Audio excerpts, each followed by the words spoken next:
기도드립니다. 아멘.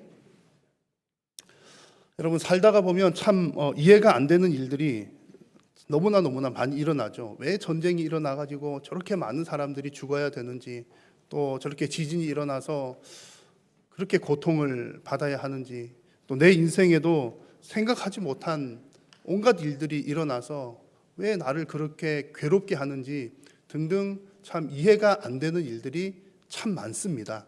그런데 우리 성도들이 확실히 아는 것이 한 가지가 있죠. 그것은 바로 이 땅에 일어나는 모든 일들은 하나님의 때를 따라, 하나님의 계획을 따라 이루어진다는 사실입니다. 아멘이십니까? 네, 우리는 확실한 그런 믿음을 가지고 있습니다. 그래서 오늘 성경을 보시면 예수님께서도 더러더러 우리가 잘 이해하지 못하는 그런 행동들을 하십니다. 근데 예수님의 말과 행동들 역시 그 이면을 잘 들여다보면 하나님의 때, 하나님의 계획이 있었구나, 예수님께서 그것을 잘 아셨고 따라가셨구나 라고 하는 것을 발견할 수가 있습니다. 오늘 예수님께서 이제 수많은 무리들이 모인 가운데 12명의 제자를 선택하시는 그 장면을 우리가 함께 나눌 텐데, 이 말씀을 통해서 하나님께서 저와 여러분들에게 주시는 하나님의 음성을 듣는 시간 되기를 바랍니다. 자, 예수님께서 하신 행동들 중에 참 이해하기 어려운 행동, 오늘 두 가지가 나오는데요. 그 가운데 첫 번째는 예수님은 더 많은 사람들을 모으려고 애쓰지 않으셨다는 사실입니다. 무슨 얘기냐면, 이게 왜 이상하냐면, 본래 하나님께서는 디모데 전서 말씀을 보니까 모든 사람들이 구원받기를 원한다라고 하나님께서 말씀하셨습니다. 그러면 모든 사람들이 구원을 받으려면 하나님께서 많은 사람들을 모으시고 또 그들에게 말씀을 가르쳐 주시고 그런 일들이 일어나야 되지 않겠습니까?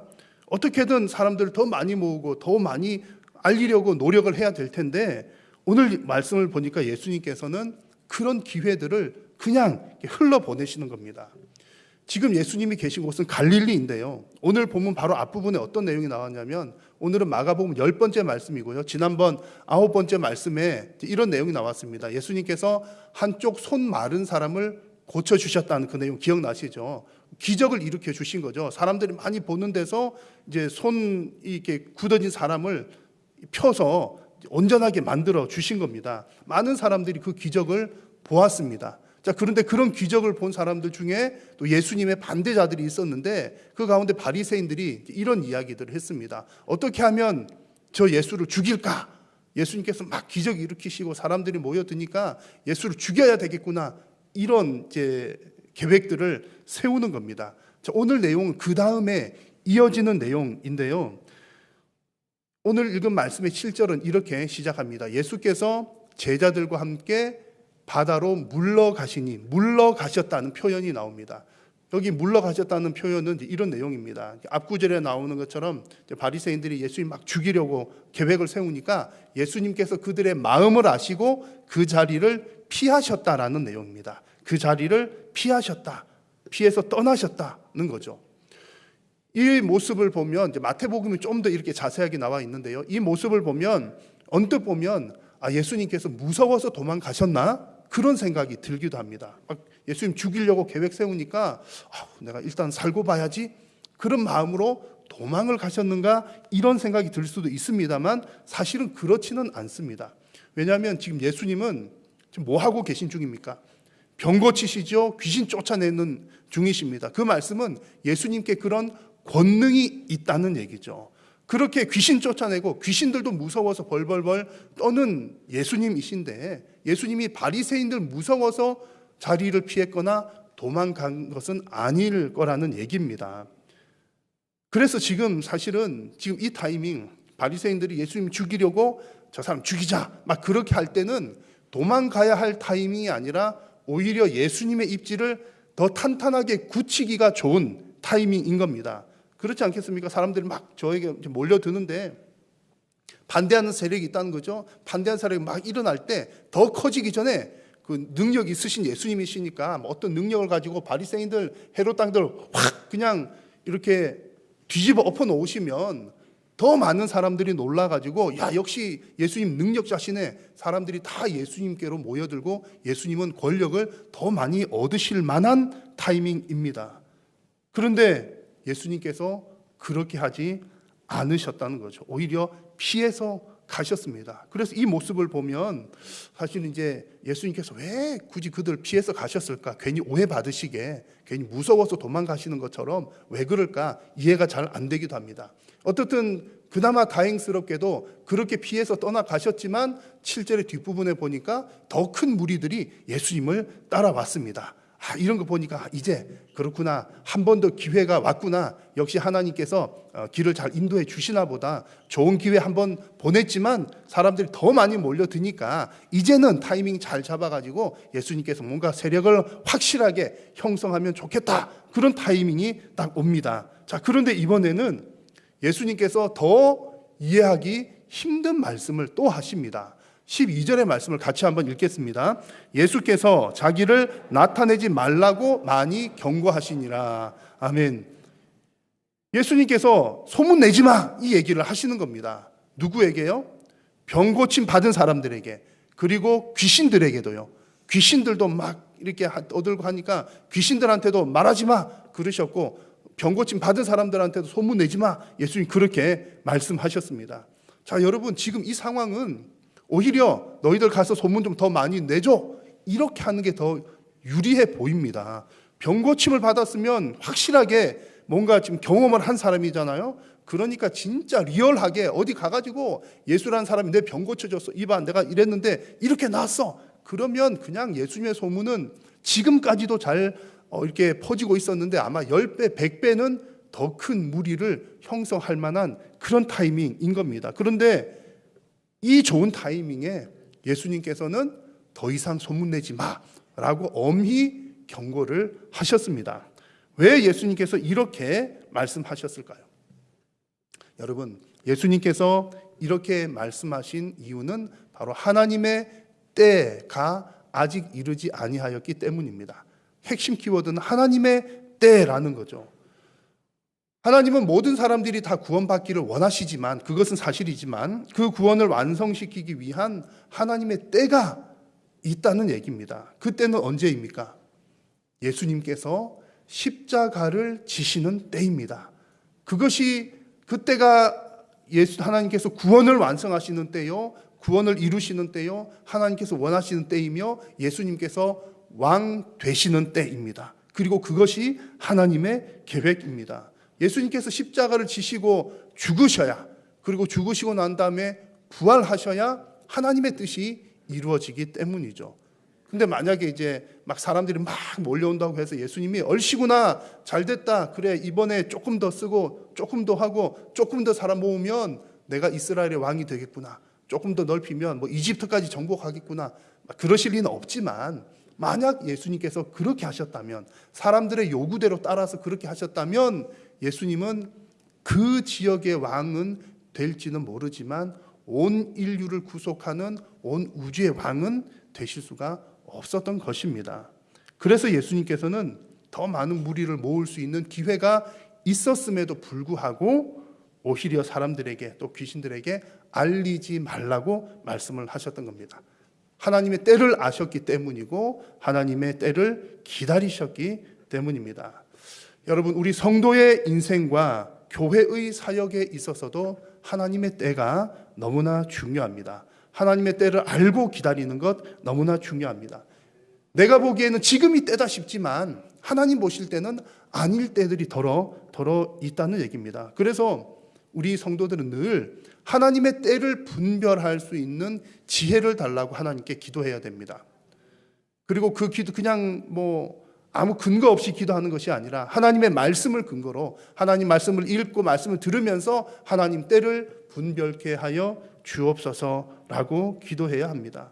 그리고 우리 인생의 어떤 문제들이 해결이 잘 되지 않거나 또 응답받지 못하는 그런 때 아무리 기도해도 길이 열리지 않는 그런 경우들은 대부분에 있어서는 아직까지 하나님의 때가 이르지 않았기 때문에 아직 길이 열리지 않는 겁니다. 그러니까 그런 때는 더 인내하면서 하나님께 기도해야 하는 것이죠.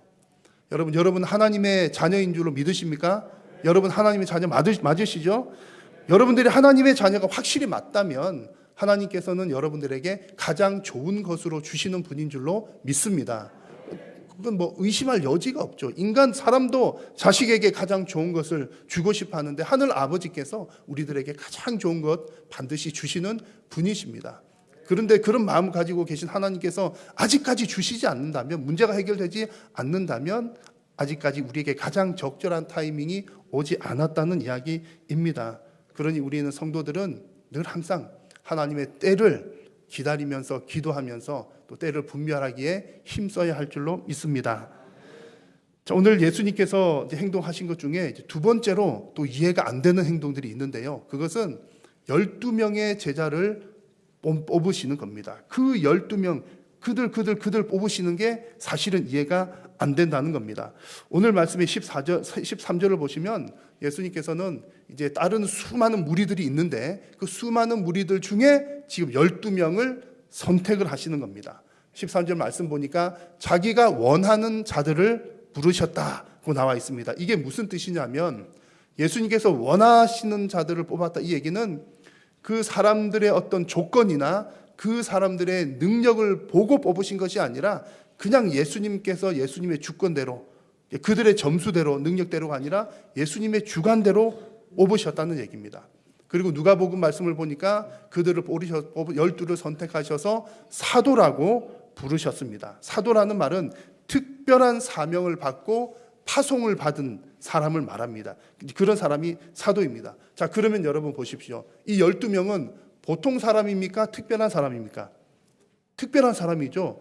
왜냐하면 사도라고 부름을 받았으니까 특별한 사명을 받고 이제 파송을 받으니까 분명히 특별한 사람입니다. 자, 그런데 이제 성경에는 그렇게 나와 있는데 우리들이 보는 입장에서는요, 적어도 예수님께서 그 12명을 선택할 그 시점에서는 이 12명이 특별하기는 특별한데 좀 좋은 면에서 특별한 것이 아니라 안 좋은 면에서 좀 특별합니다. 무슨 얘기냐면 그 제자들이 어떤 사람인지를 한번 보십시오. 마태는 어떤 뭐 하는 직업을 가졌습니까?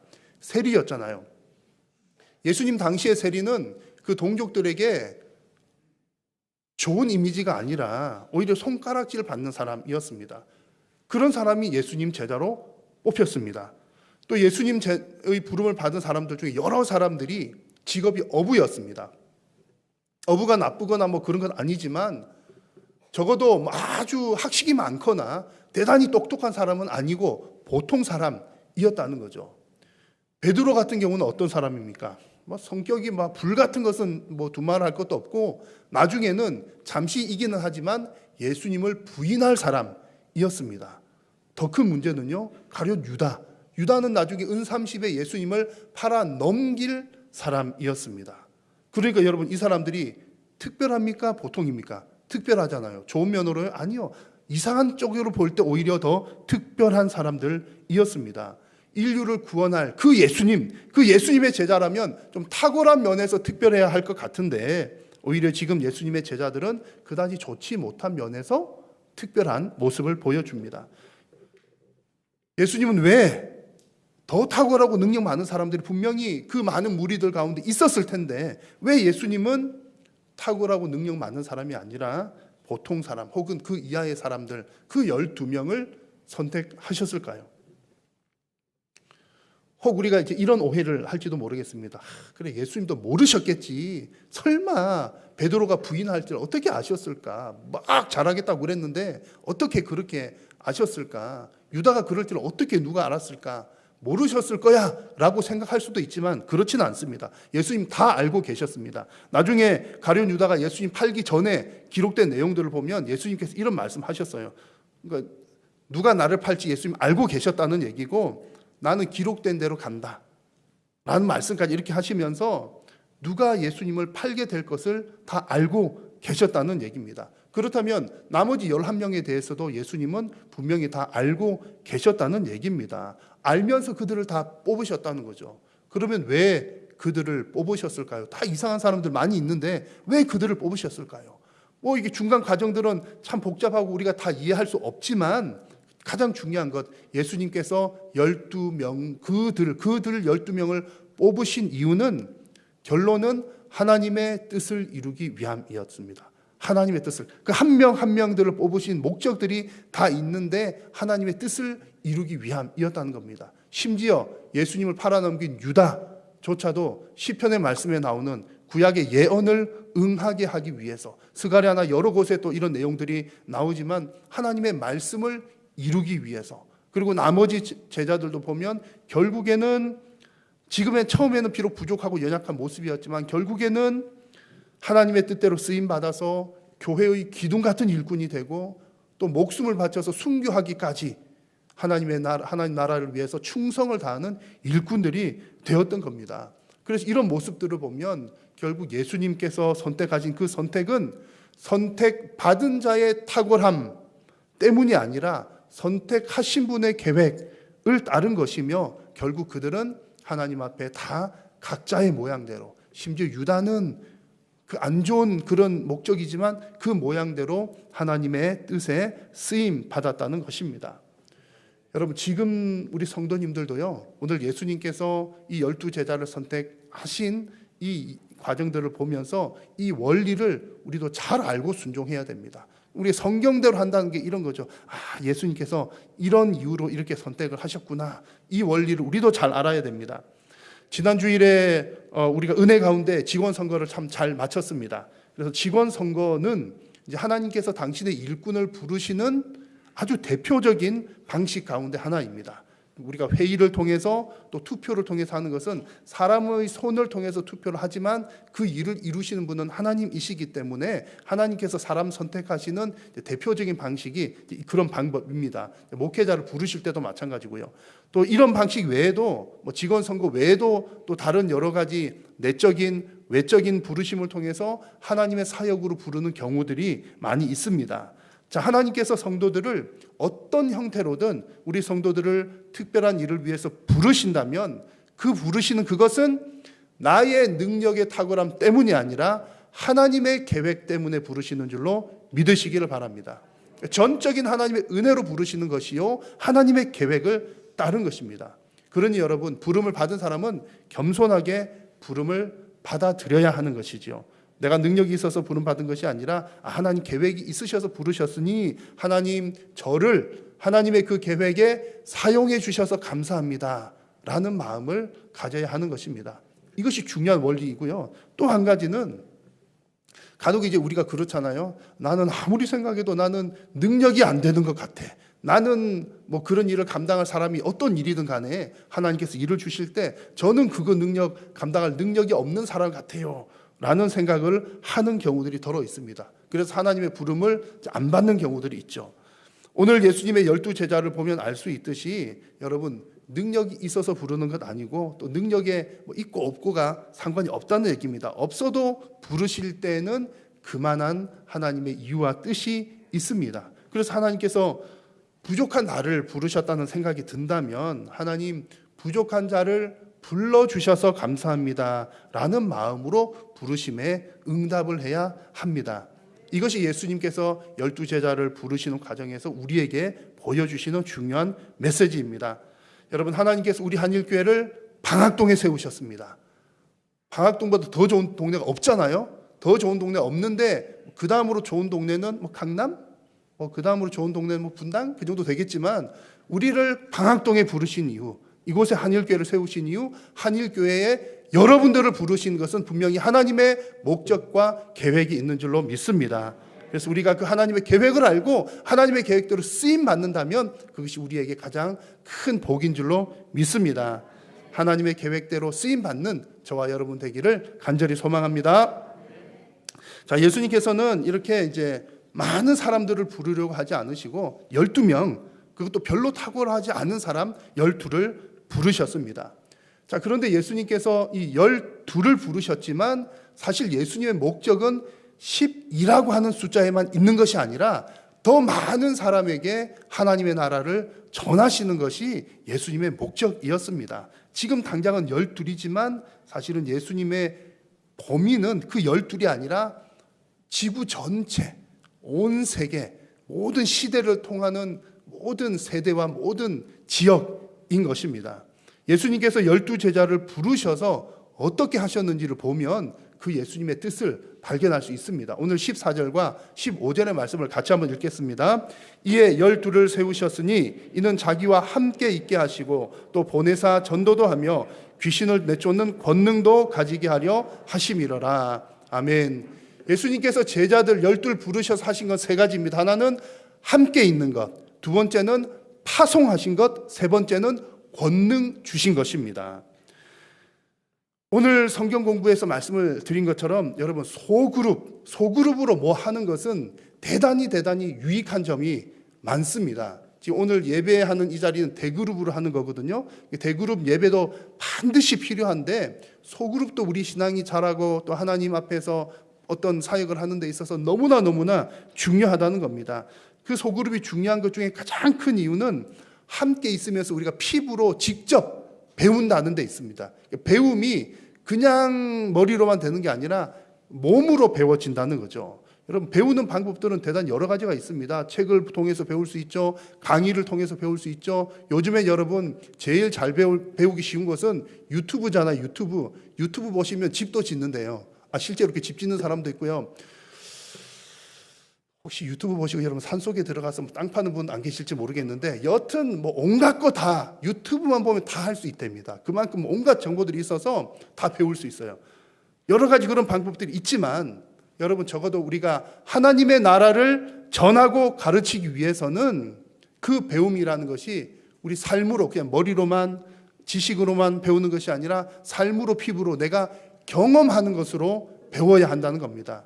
왜냐하면 하나님의 나라는 영적인 일이기 때문에 그렇습니다. 영적 세계는 그냥 머리로만 어느 정도 이해되고 뭐 그런 거 아닙니다. 누군가 어느 장로님이 오셔가지고 권사님이 오셔가지고 또 집사님이 오셔가지고 하나님은 살아계십니다. 하나님께서 능력이 하나님이십니다. 할 때 들으면 알잖아요. 하나님 살아계시는구나. 능력이 있으시구나. 근데 이것을 머리로만 아는 것과 내가 내 삶에서 정말 어떤 심각한 문제가 있었는데 하나님께서 개입해 주셔서 이건 아무리 봐도 누가 사람이 도와준 일이 아니야. 사람의 계획이 아니야. 사람으로서는 이루어질 수 없는 일이야. 근데 여러분 하나님께서 개입해 주신 것 경험하신 적 있으시잖아요. 그런 경험을 통해서 우리가 정말 몸으로 삶으로 직접 배우는 겁니다. 그런 배움이 가장 잘 일어나는 장이 바로 소그룹이라는 거죠. 그래서 예수님께서는 많은 무리들이 따랐지만 그 무리들과 함께 다 같이 생활을 하실 수는 없잖아요. 12 선택하셔서 그들과 함께 3년 동안 먹고 자고 함께 사역하고 능력 보여주시고 체험하게 하시고 가까이서 보게 하심으로 그들로 하여금 직접 경험하고 피부로 삶으로 배우도록 하셨던 겁니다. 그렇게 하신 이후에 그렇게 함께 있게 하셨고 그렇게 하신 이후에 그들을 파송하신 거죠. 하나님의 나라를 전하도록 파송하셨습니다. 그들이 몸으로 배웠으니까 하나님의 그 영적인 세계가 어떤 것인 줄을 머리로 안 것이 아니라 삶으로 직접 체험을 했으니까 어디 나가서도 그 얘기를 할 수가 있는 겁니다. 하나님은 우리의 왕이십니다. 예수 그리스도께서 우리의 구원자가 되십니다. 또 심판주로 오실 것입니다. 이것을 그냥 말로만이 아니라 본인이 직접 경험했기 때문에 삶으로 전할 수가 있었던 것입니다. 그리고 예수님께서는 이렇게 제자들을 보내실 때에 그냥 보내지 않고 권능을 주셔서 보내셨습니다. 여기서 말하는 권능이라고 하는 것은 귀신 쫓아내는 권능, 병 고치는 권능, 또 어떤 문제 해결하는 권능이었습니다. 왜 이런 권능을 주셨느냐 하면 그 당시에 예수님 당시에 귀신 들렸다 그 얘기는 귀신의 나라가 그곳에 있다는 겁니다. 그런데 예수님이 가셔서 귀신을 쫓아내시죠. 귀신 쫓겨나고 하나님의 나라가 거기에 세워졌다는 얘기입니다. 당시에 병 고치는 것도 같은 맥락입니다. 예수님 당시에는 병 들었다 그러면 귀신 때문에 생긴 병이고 마귀 귀신 들려서 그런 것이니까는 하나님의 나라와 반대되는 개념이었습니다. 그러니까 병 고쳐 주었다 이 말은 육신의 병을 치료해 줬다는 것도 있지만 영적인 문제까지 사탄의 권세에서 벗어났다라고 하는 의미까지 들어있는 겁니다. 그러니까 병 고침 받았다 그 얘기는 그곳에 하나님의 나라가 세워졌다는 거죠. 그래서 예수님께서 제자들에게 권능을 주셨다는 것은 하나님의 나라를 세우는 그 능력을 주셨다는 겁니다. 지금도 여러분, 지금도 하나님께서 우리 성도들에게 이와 같은 삶을 살기를 원하시고 사역을 원하십니다. 지금도 사탄은 사람들의 눈을 가려서 창조주 하나님을 보지 못하게 합니다. 하나님의 백성들을 거룩한 무리에서, 하나님의 백성 무리에서 이탈시키려고 합니다. 과거에는 그 방법이 예수님 시대에는 귀신 들림으로 또 병 들므로 그렇게 이루어졌다면 지금은 그 방법들이 시대와 문화마다 좀 다른데 지금은 대표적인 것이 돈과 문화와 권력 등입니다. 그 시대마다 사탄 마귀가 어떻게 뭘 이용하는지를 어떻게 알 수 있냐면 사람들이 어디에 무릎 꿇는지를 어디에 굴복하는지를 보면 알 수가 있습니다. 예수님 당시에는 귀신이 무서우니까 귀신 앞에 사람들이 벌벌 떨었잖아요. 지금은 뭐가 제일 무섭습니까? 권력이 무섭고요. 어느 시대나 마찬가지 권력이 무섭고요. 특히 자본주의 시대는 돈이 또 무섭잖아요.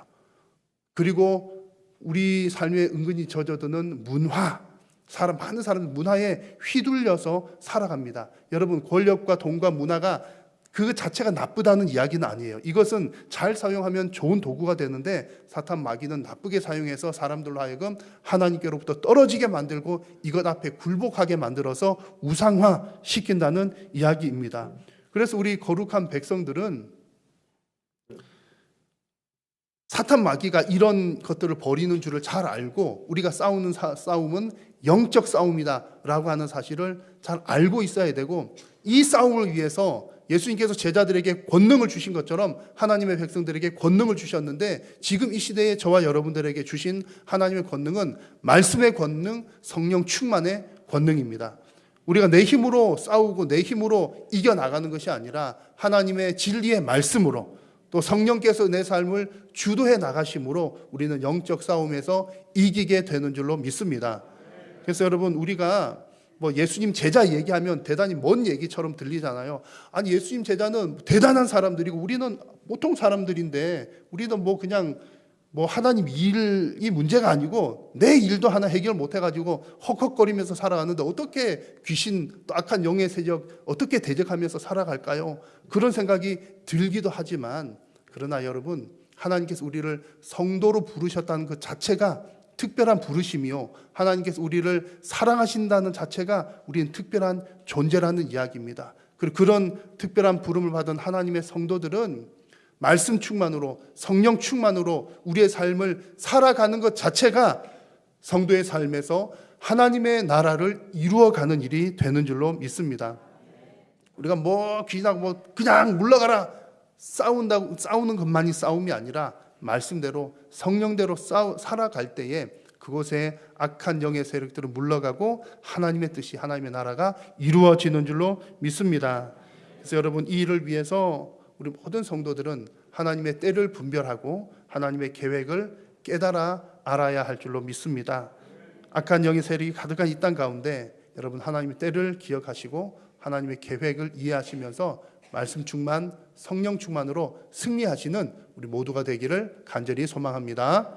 기도하겠습니다. 살아계신 여호와 하나님, 오늘도 하나님의 백성들을 부르시고 말씀하여 주시니 감사합니다. 하나님의 백성들이 이 땅 가운데서 하나님의 뜻과 때를 분별하여 믿음으로 승리하는 인생들 되도록 하나님 역사하여 주옵소서. 예수님의 이름으로 기도드립니다.